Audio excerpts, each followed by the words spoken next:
The year was 2347, and humanity had built colonies across 17 different star systems.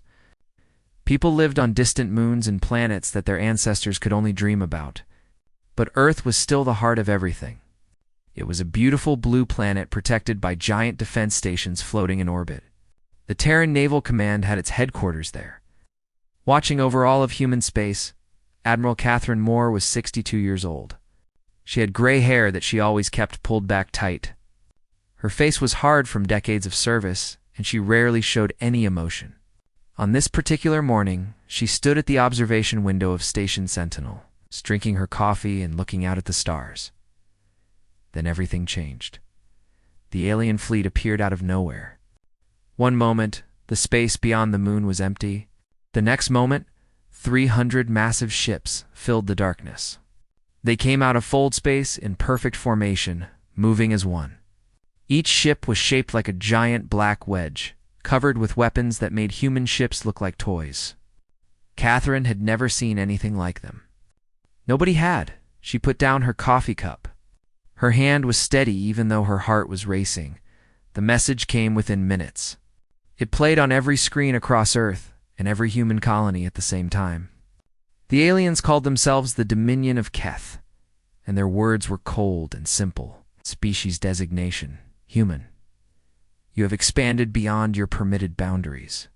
Your military vessels have entered sovereign Keith territory. You will surrender unconditionally. You will dismantle your fleet. You will accept governance under the Dominion. You have one planetary rotation to comply. Failure to comply will result in extinction.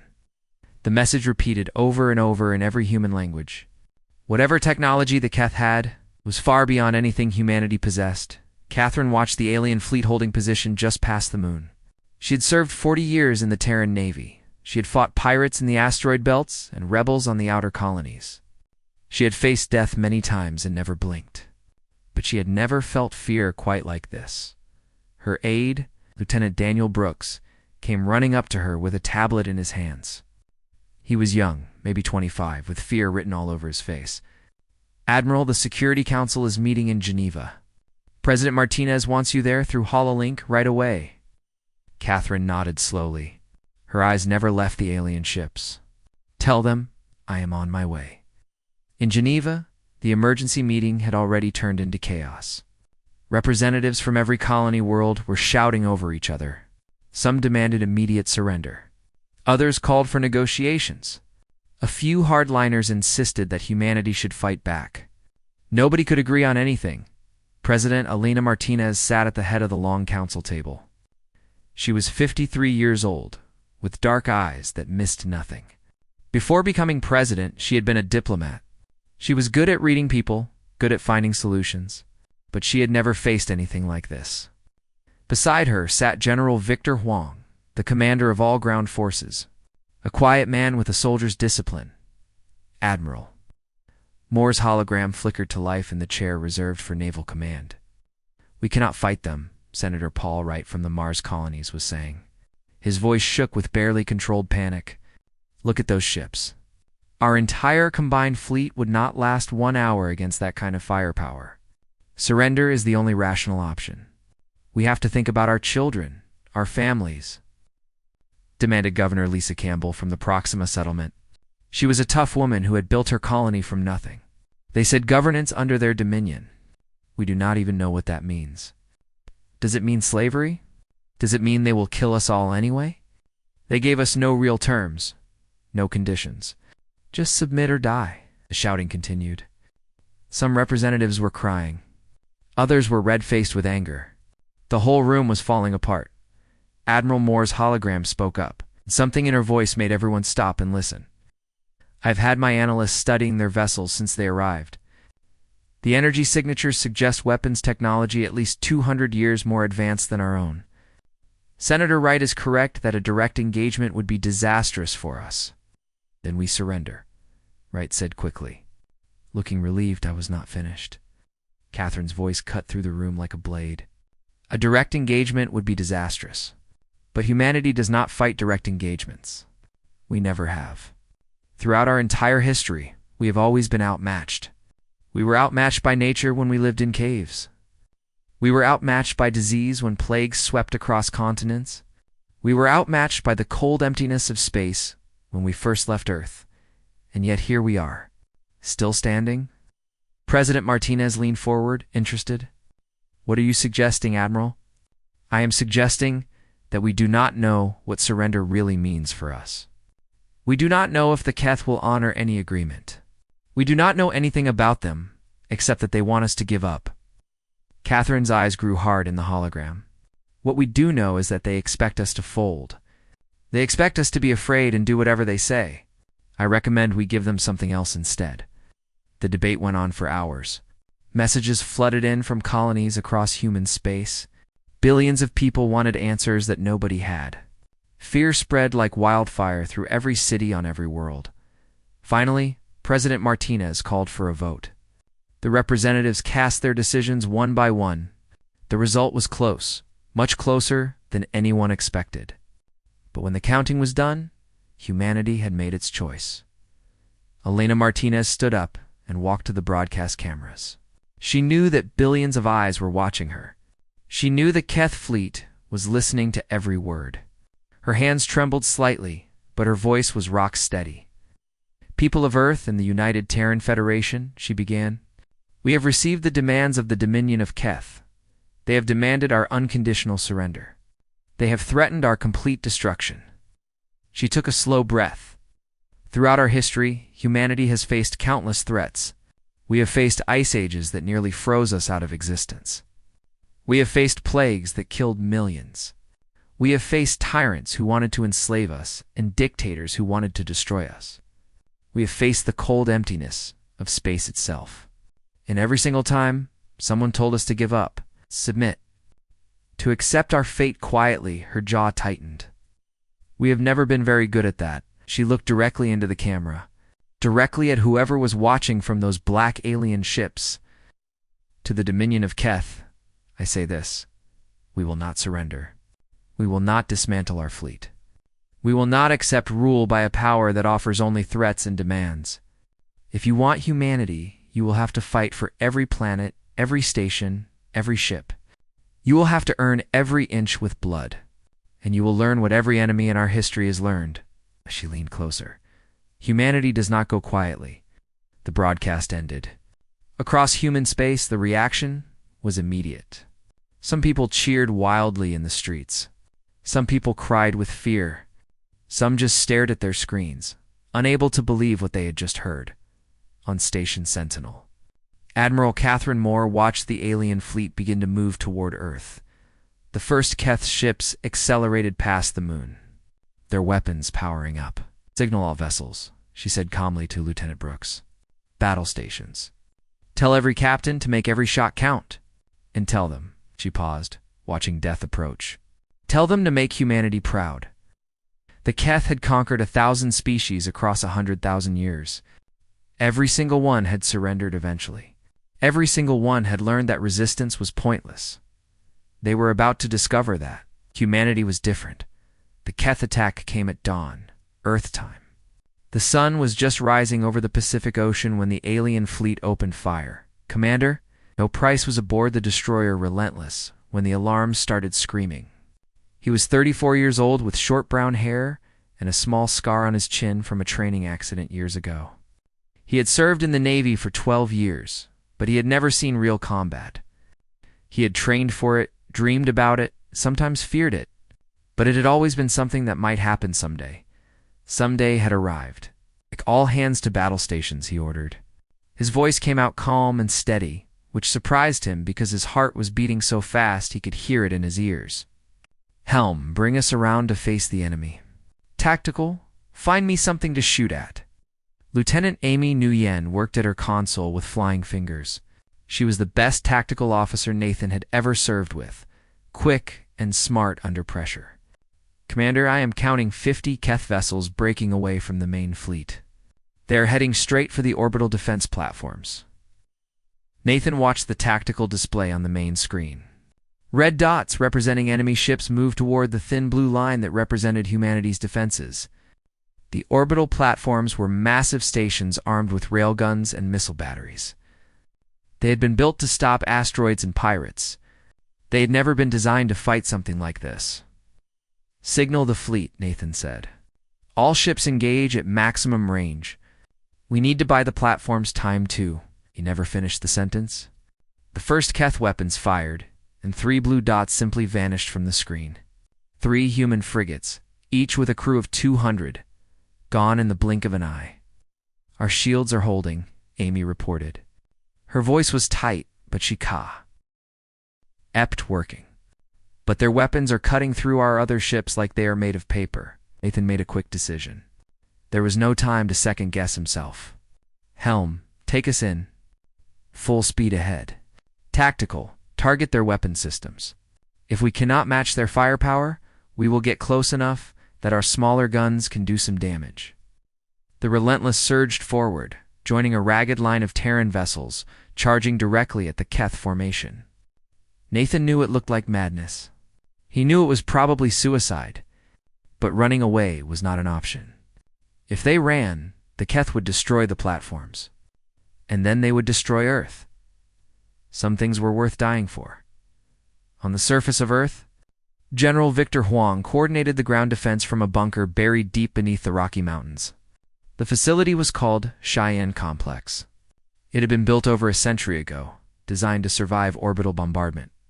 Whether it could survive Keth weapons was a question nobody wanted to answer. "We are losing the orbital platforms," his aide, Captain Sandra Kim, reported. Her face was pale as she read the data streaming across her screen. "The Keth are pushing through our defenses." Victor studied the holographic map floating above the command table. Blue lights representing defensive positions flickered and disappeared one by one. "What about the evacuation of the cities?" "It is happening in all major population centers. But we are talking about billions of people, General. We cannot move them all. There's not enough time, not enough transport, not enough shelters." Victor had known that from the moment he first saw the alien fleet. He had done the math. No matter what they did, millions of people were going to die today. His job was to make sure it was millions instead of billions. "Focus on getting people into the underground shelters," he said. "Every person below ground is a person who might survive, and get me Admiral Moore on the communication line." In orbit, Admiral Catherine Moore directed the battle from her flagship, the carrier Valiant. The fight was going badly. Half her fleet had been destroyed in the first 20 minutes. The Keth weapons cut through shields like they were not even there. They turned proud warships into expanding clouds of hot debris. Catherine had lost many friends already. Good captains, brave crews, people she had known for decades. She did not have time to mourn them. She could only keep fighting and hope their sacrifice meant something. "Admiral General Huang is calling from the surface." Catherine accepted the communication. Victor's tired face appeared on her personal screen. "General, Catherine, we need to pull back what is left of the fleet. Form a defensive line and protect the evacuation corridors. If we pull back, they will have a clear shot at the surface installations. The defense batteries, the communication centers, everything." "I know." Victor's face showed the weight of command, the terrible mathematics of war. "We are already taking direct hits. 3 kinetic strikes in the Pacific region, 2 more in Asia. Casualties are in the millions, and the number is climbing fast." Catherine closed her eyes for just one moment. When she opened them, her expression was set like stone. "Understood? All ships, execute tactical withdrawal. Form a defensive perimeter around the evacuation routes. Protect the civilian transports at all costs." As the battered remains of the Terran fleet pulled back, the Keth pressed their advantage. Landing craft dropped through Earth's atmosphere like a deadly rain. Enormous transport vessels released thousands of Keth soldiers onto the surface, in the streets of New York City. Sergeant Maria Santos led her squad through the ruins of what had once been Times Square. The buildings around them were burning. The famous digital billboards were dark and shattered. Smoke filled the air so thick that breathing hurt. Above them, Keth dropships circled like hungry vultures, looking for prey. "Keep moving," Maria ordered her soldiers. "We need to reach the subway tunnels. That is our rally point." Private Chris Walker stumbled along beside her. He was young, barely 20 years old, and his face was white with shock. A piece of concrete had cut his forehead, and blood ran down into his eyes. "Sarge, what are we supposed to do? Our weapons barely scratch those things. How are we supposed to fight them?" Maria grabbed his arm and pulled him upright. She was 31 years old, a career soldier, tough as nails. She had never faced anything like this either. But she could not let her squad see her fear. "We do what soldiers have always done," she said firmly. "We fight. We make them pay for every block, every building, every inch of ground. We protect the people who cannot protect themselves. Now move your feet, Private." That is an order. They made it to more blocks before the first Keth patrol found them. The aliens were terrifying up close. They stood about 7 feet tall, with gray skin that looked like hard shell. Each one had 4 arms ending in claws that could cut through steel. They wore black armor that seemed to drink in the light. Their weapons fired beams of superheated plasma that could melt through concrete walls. Out. "Open fire," Maria screamed, and her squad unloaded everything they had. Most of the bullets bounced off the Keth armor without doing any damage. But a few lucky shots found gaps at the joints where the armor pieces connected. One alien stumbled and went down. Another fell when Private Stacy Morgan put 3 rounds directly into its helmet visor. Maria felt a wild surge of hope. They can die. She shouted, "Keep shooting. Aim for the joints, aim for the face." The squad fought a running battle through the burning streets, ducking behind wrecked cars and collapsed walls. They lost 2 soldiers, good people whose names Maria would never forget. But they killed for Keth before escaping into the subway tunnels. It was not much. Maria knew it was not nearly enough. But it proved something important. The Keth could be killed. As night fell over a burning Earth, humanity counted its losses. 17 million people had died in the first day of the invasion. The orbital defenses were shattered. 3/4 of the fleet was destroyed, or too damaged to fight. The Keth had established landing zones on every continent, and their forces were spreading outward like a dark wave. But humanity had not. Surrendered in the bunker beneath the mountains. President Martinez spoke to what remained of her government through a secure channel. "We knew the first days would be terrible," she said. "We knew we would lose people. But every day we survive, we learn. Every battle teaches us more about how they fight, how their weapons work, where their weaknesses are." Admiral Moore, appearing through HoloLink from her damaged flagship, added her voice. "The Keth communications we have intercepted show they are surprised by our resistance. They expected us to collapse in the first hour. They did not expect us to fight back like this." "Good," said General Huang. "Let us keep surprising them." And across the burning world, in the wreckage of destroyed cities and shattered fleets, humanity refused to break. 6 months had passed since the invasion began, and humanity had still not surrendered. The Keth controlled the major cities. They controlled the factories and the spaceports. They had set up their government buildings and their police forces.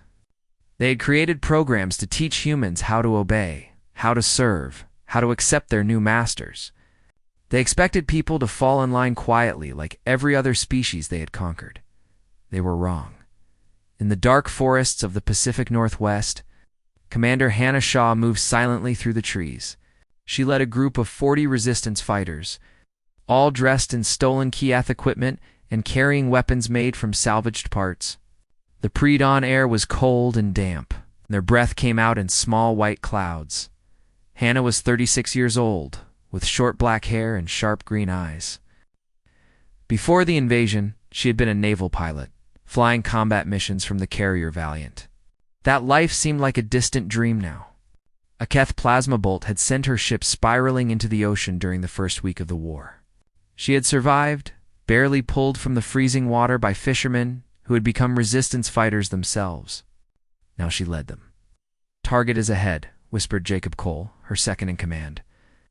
He crouched beside her in the underbrush, binoculars pressed to his eyes. Before the war, he had been a history professor at a university. He used to love teaching about ancient battles and famous generals. Now he carried a rifle made from parts of destroyed Keth. weapons, and knew 50 different ways to kill an alien soldier. Hannah raised her own binoculars. The Keth supply depot spread across what had once been a logging camp about half a kilometer ahead. Dozens of prefabricated buildings surrounded a landing pad where cargo shuttles came and went every few hours. Guards patrolled the perimeter in slow circuits, their tall alien forms easy to spot against the gray morning sky. "I count 12 guards on the outer ring," she said quietly. "Another 8 near the main storage buildings. 2 heavy weapons platforms by the landing pad." "Same as the scouts reported," Jacob confirmed. "Their patrol patterns are consistent. They change shifts in 40 minutes." Anna nodded slowly. The Keth were disciplined soldiers, but they were also predictable. They followed orders perfectly, never deviating from their assigned patterns. In some ways, that made them dangerous. In other ways, it made them vulnerable. "Remember the plan?" she told her fighters. "Fast and quiet. We hit the fuel storage first, then grab whatever supplies we can carry. We are gone before their backup arrives. No heroes, no unnecessary risks. We sue." "I'll vibe to fight another day." The attack began 20 minutes later. 2 teams circled around 2 flank positions while Hannah led the main assault straight through the front. They used captured Keith grenades to take out the heavy weapons platforms, then charged through the smoke and confusion months of guerrilla warfare had taught. The resistance hard lessons about fighting the Keth. Their armor had weak points at the joints and neck. Their communication devices could be jammed with simple radio interference. Their commanders relied heavily on orders from above, which meant that cutting communications caused chaos in their ranks. The fight was brutal but quick. 11 Keth soldiers died in the first 2 minutes. The rest fell back toward the main buildings, calling for reinforcements that would not arrive in time. When the fuel storage exploded, lighting up the entire forest with a massive orange fireball. Hannah's team was already fading into the trees. They carried stolen medical supplies, ammunition, food, and most importantly, 3 intact Keth communication devices that could be studied and exploited. "Good work," Hannah told her fighters when they gathered at their hidden camp 2 hours later. Everyone was exhausted but alive. "This is how we win. Not in one big battle, but in 1,000 small cuts. We bleed them slowly. We make them afraid to travel our roads, afraid to guard our buildings, afraid to sleep at night. Far above the Earth, in the asteroid belt between Mars and Jupiter, Admiral Catherine Moore commanded what was left of humanity's space fleet. The Valiant had been destroyed 3 months ago, but Catherine had escaped aboard a shuttle before the ship went down. She had relocated to a secret command center hidden inside a hollowed-out asteroid. The facility was cramped and uncomfortable, but it was invisible to Keith's sensors. And every week, new ships arrived from hidden shipyards scattered throughout the belt. "Report," Catherine said as she entered the small operations room. Captain Dennis Parks stood up from his console. He was a young officer, only 30 years old, but the war had aged him. His eyes had the tired look of someone who had seen too much death. "We have finished construction on 3 more destroyers, Admiral. That brings our total to 47 operational vessels. And the new weapon systems. The engineers say 2 more weeks until they are ready for deployment. But the initial tests look very promising. The technology we captured from the Keth is helping us close the gap. We will never match them ship for ship, but we can hurt them now. We can make them bleed." Catherine studied the tactical display that showed Keth's positions throughout the solar system. The aliens had committed fewer ships to Earth orbit than expected. Their confidence in their ground forces had led them to redeploy vessels elsewhere, hunting down human ships and colonies throughout nearby space. It was a mistake.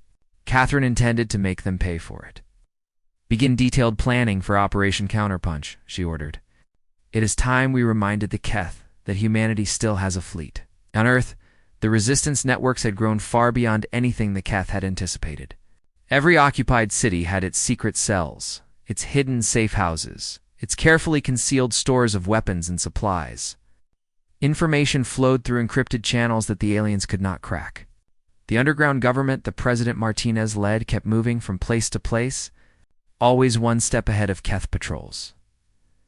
Martinez herself was holding a secret meeting with resistance leaders in a basement beneath the ruins of Chicago when the warning came through. Keth patrol approaching, reported Kelly Washington, her security chief. Kelly was a former Secret Service agent, tough and professional. 12 soldiers and 2 armored vehicles. 2 blocks away and closing fast. How did they find us? Someone asked. Does not matter right now, Martinez said calmly. She grabbed her tablet and headed for the escape tunnel. Everyone out. You know the emergency protocols? Scatter and regroup at the backup locations. The meeting dissolved like smoke in the wind.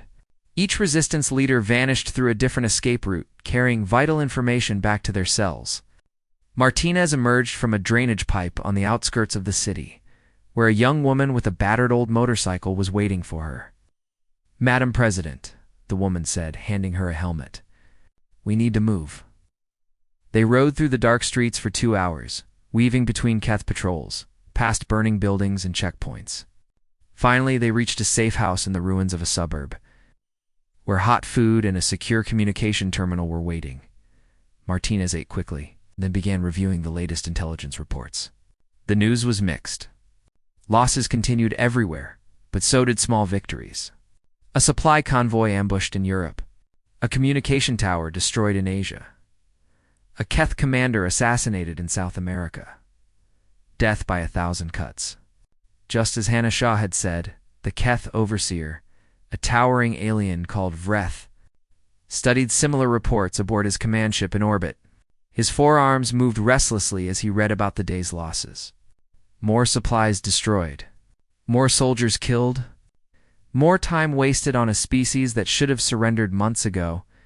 These humans are not behaving according to projections, he said to his aide. Every other species accepted our rule within 30 planetary rotations. These creatures have resisted for over 180. Perhaps we should request additional forces from the Dominion, the aide suggested. Vreth considered this. Requesting reinforcements would be seen as weakness.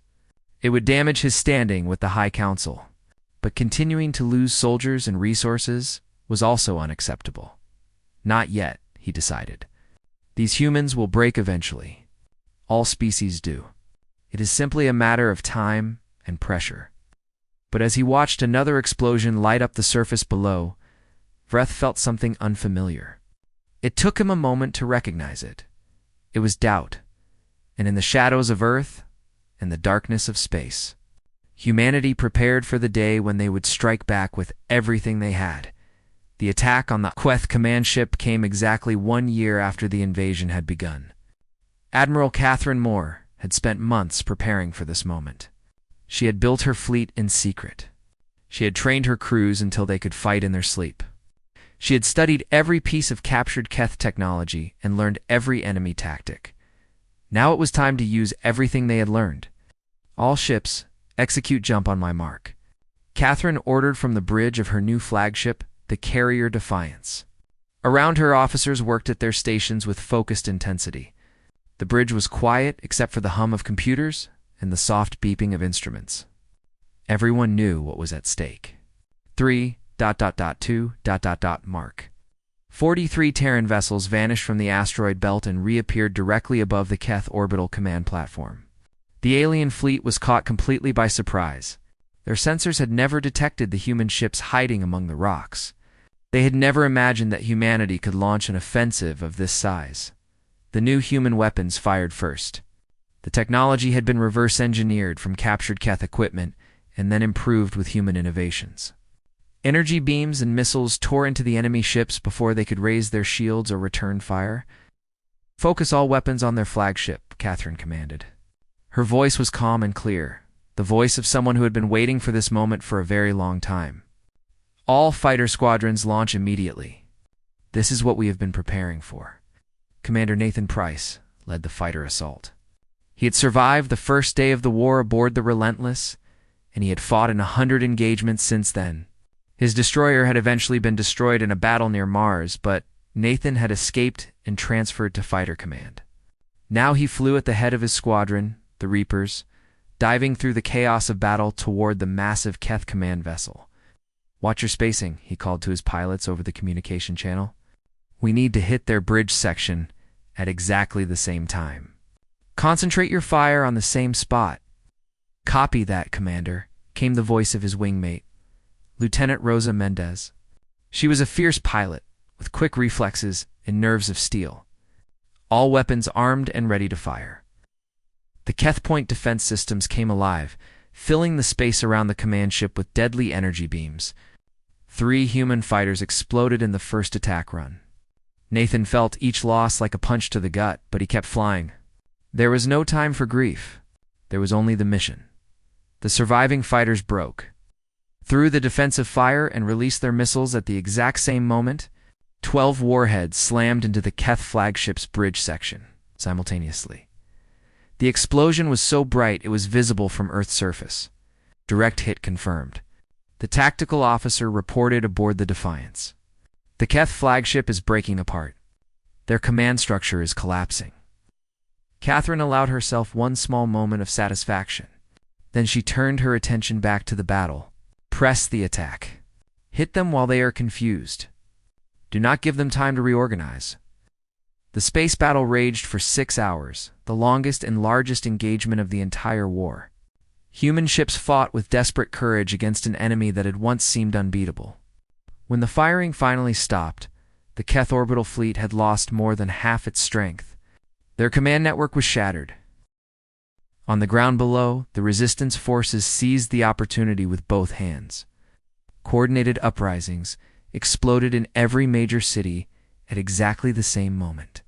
Cells that had spent months hiding and preparing suddenly launched simultaneous attacks on Keth positions everywhere. In New York, Sergeant Maria Santos led her fighters in an assault on the Keth garrison headquarters. Her squad had grown from the handful of survivors she had led through Times Square on the first day of the war to a force of 300. Hardened guerrilla warriors. "For Earth!" she screamed as they smashed through the garrison gates. "For everyone we have lost." The battle was fierce and bloody. The Keth fought hard, but they were outnumbered and cut off from reinforcements. Their communication systems had been jammed. Their heavy weapons had been sabotaged by resistance infiltrators. They were fighting blind and alone. When the sun rose over Manhattan the next morning, the Keth flag had been torn down from the garrison tower. In its place flew the blue and green banner of the United Terran Federation. Maria Santos stood in the courtyard, covered in blood and ash, and watched her people celebrate. "We did it," said Chris Walker beside her. He was not a scared young private anymore. He was a seasoned veteran with scars on his face and steel in his eyes. "We actually took the city back." "This city," Maria said. "There are more to go." But she was smiling when she said it. Similar scenes played out across the planet. Paris was liberated after 3 days of street fighting. Tokyo was freed when resistance forces seized the main Keth communication hub and broadcast false orders. Moscow, London, Sydney, Cairo, city after city rose up and threw off their occupiers in a wave of defiance that swept around the entire world in her mobile command center.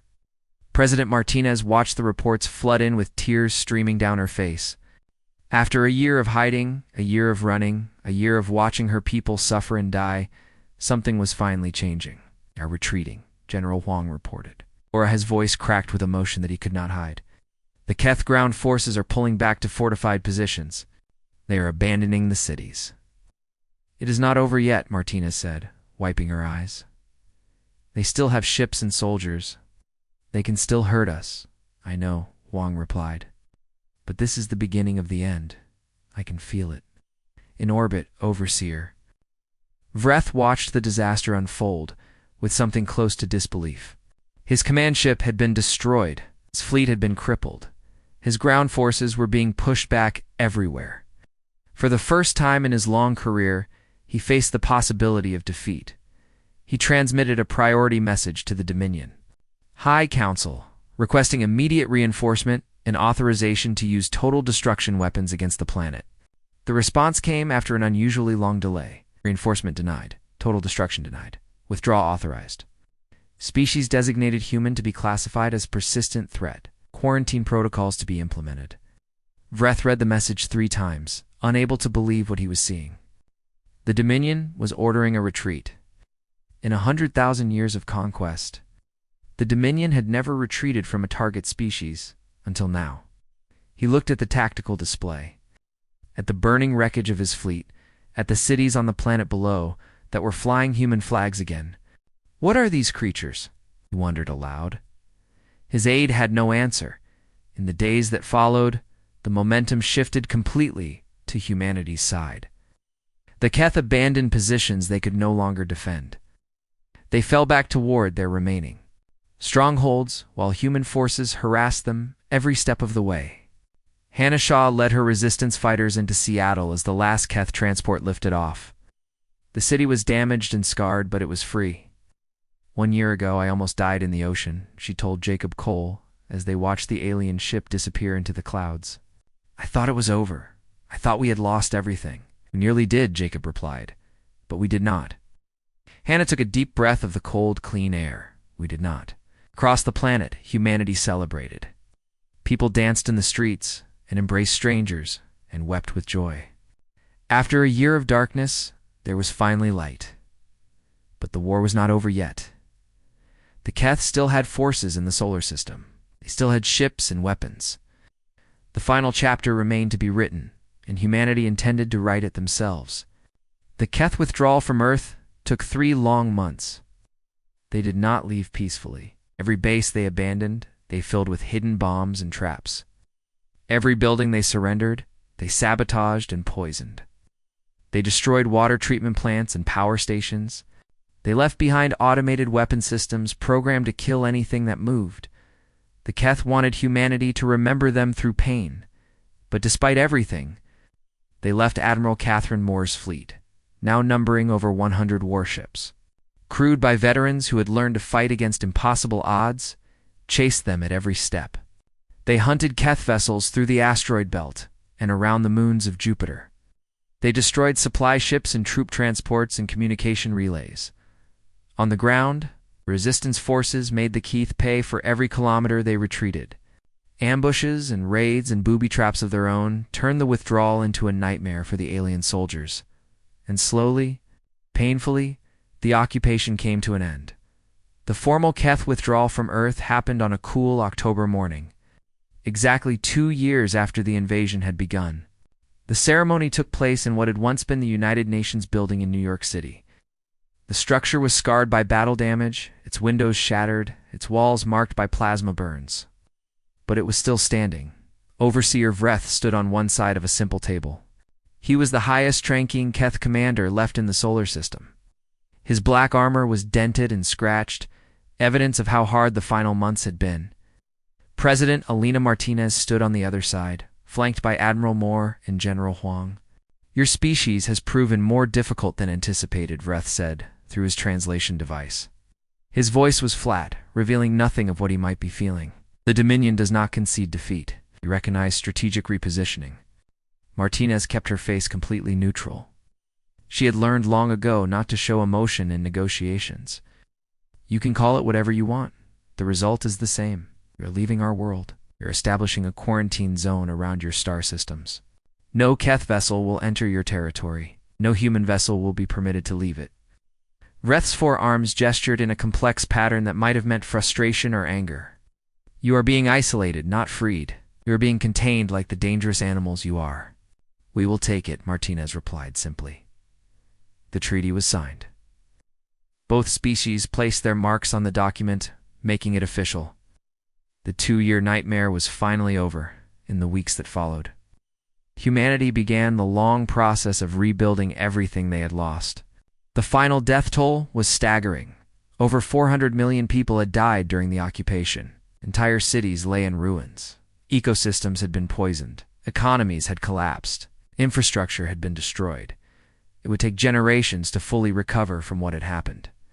But humanity would recover. They had proven that much already. Admiral Catherine Moore retired from active service 6 months after the war ended. She was 64 years old now, and the weight of command had taken its toll on her body and mind. But she remained as an advisor to Terran Naval Command, helping to plan the rebuilding of the fleet. Her final official act was the dedication of the Remembrance, a massive memorial station built in Earth orbit. The structure was shaped like a ring, covered with the names of every person who had died during the war. Over 400 million names, each one carefully recorded and preserved. They gave everything, Catherine said at the dedication ceremony. She stood at a podium looking out at thousands of gathered dignitaries in the billions, more watching through broadcast screens.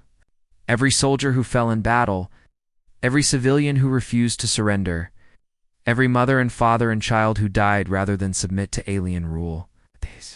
They are the reason we stand here today as a free people. She paused, her voice catching slightly. We must never forget what they sacrificed. We must never forget what we learned about ourselves during those dark years. We learned that humanity can be pushed to the very edge of extinction and still refuse to give up. We learned that courage is not the absence of fear, but the decision that something else is more important than fear. We learned that we are capable of remarkable cruelty, but also remarkable kindness and bravery and love. She looked up at the stars visible beyond the station's windows. The universe is vast and full of dangers we do not yet understand. The Keth were the first, but they will not be the last. Other threats will come. But now we know what we are made of. Now we know that we can face anything.